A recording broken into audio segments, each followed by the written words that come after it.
नमस्कार। Winter season यानी कि फेस्टिवल का सीजन होता है और ई कॉमर्स के लिए ये एक गोल्डन टाइम होता है सेल्स को बढ़ाने के लिए।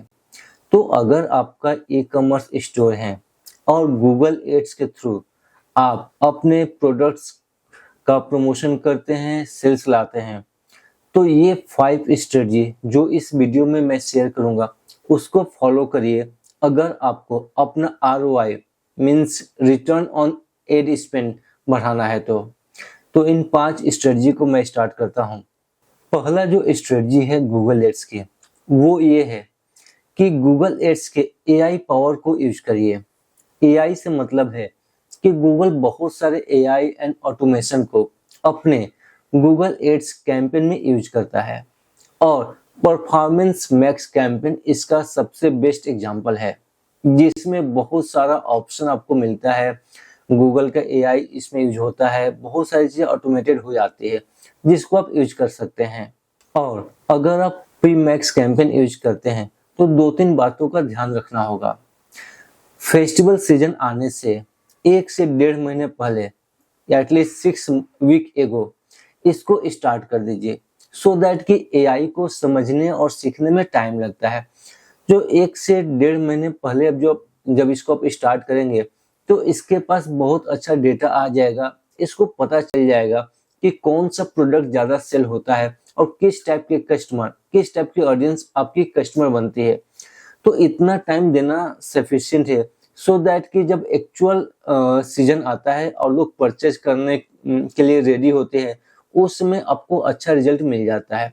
साथ ही साथ मार्केटिंग का रूल है कि हाई क्वालिटी के इमेजेस एंड वीडियो को यूज करें, तब जाके आप परफॉर्मेंस मैक्स कैंपेन से अच्छा रिजल्ट ला सकते हैं, अपनी ई कॉमर्स की ROI को बढ़ा सकते हैं।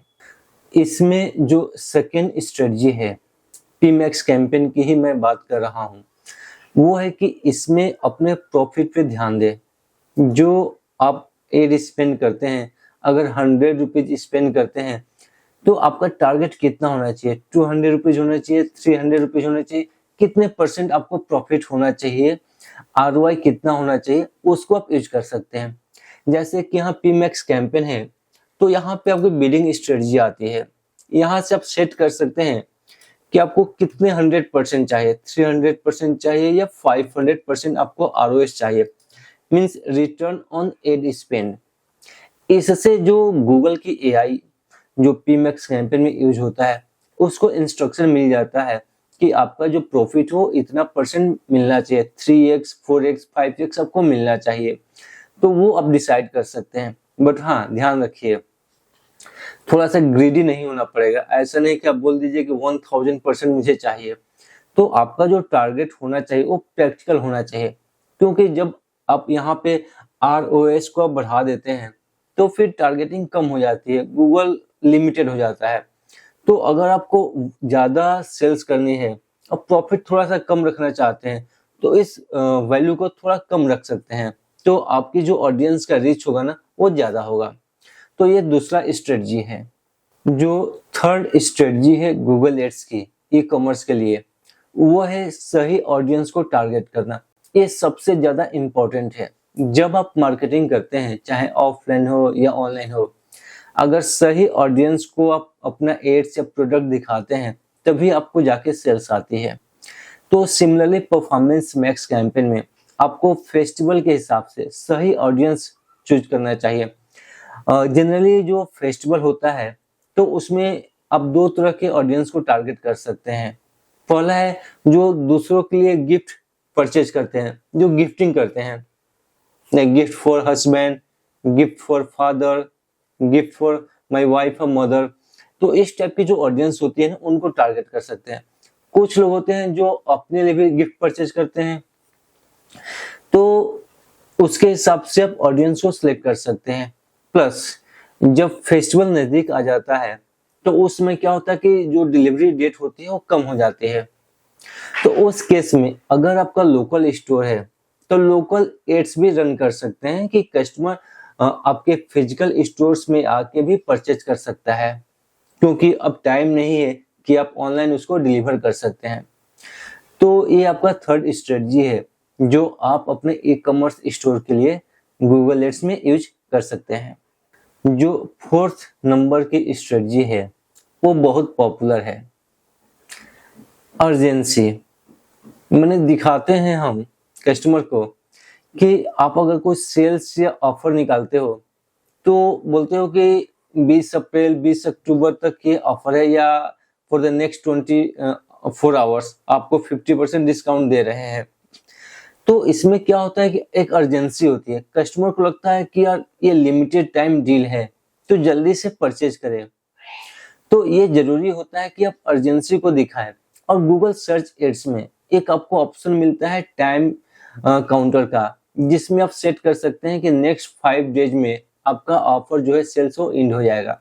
और गूगल ऑटोमेटिक कस्टमर को वो काउंट डाउन टाइमर जो होता है वो दिखाता है, तो उसको आप यूज कर सकते हो। जैसे कि मैं दिखाता हूं आपको, सर्च कैंपेन में इस टाइप से आप इसको यूज कर सकते हो। कुछ नहीं करना है, इसको लिखने के लिए क्या करना हो, आप कर्ली ब्रैकेट डालते हो, यहाँ पे आपको ऑप्शन आ जाता है। यहाँ पे आप डाल सकते हो कि सेल कब स्टार्ट होने वाली है और कितने दिनों तक सेल आपकी चलेगी, तो इसको आप यूज कर सकते हो। इससे क्या होगा कि आपका जो कन्वर्जन रेट होगा वो बढ़ जाएगा। कस्टमर आएंगे और उनको डर होगा कि ये ऑफर मिस ना हो जाए, तो तुरंत परचेज कर लेते हैं। जैसे कि आप अमेजन, फ्लिपकार्ट पे भी देखते हो कि लिमिटेड टाइम डील रन करते हैं, तो ये एक बहुत अच्छा स्ट्रेटजी है। और जो लास्ट स्ट्रेटजी है हमारी, वो है कि अपने कस्टमर को रिटेन करना। मोस्टली जितने कस्टमर आपके ई कॉमर्स स्टोर पे आते हैं उसमें से approx 71% customer add to cart तो करते हैं, बट वहां से आगे नहीं बढ़ते हैं। तो जो 71% कस्टमर है उनको आपको दोबारा टारगेट करना है। इसके लिए आप डायनेमिक रीमार्केटिंग फीचर को यूज कर सकते हैं अपने पीमैक्स कैंपेन में, अपने डिस्प्ले कैंपेन में, सो दैट कि जो कस्टमर एड टू कार्ट किए थे, जिस प्रोडक्ट को देखे थे, गूगल उनका एड्स उनको दोबारा दिखा सके। इससे पुराने कस्टमर भी वापस आएंगे, इंगेज होंगे आपकी वेबसाइट के साथ और आपका सेल बढ़ेगा। तो ये जो 5 स्ट्रेटजी है, इसको आप यूज करके अपने ई कॉमर्स स्टोर को के सेल्स को बढ़ा सकते हैं, अपने ROI को बढ़ा सकते हैं। तो उम्मीद करता हूं कि ये वीडियो कुछ आपको यूजफुल होगा। तो वीडियो अच्छा लगे तो लाइक जरूर कीजिएगा और कमेंट में भी अपने क्वेश्चन को आप पूछ सकते हैं। Thank you.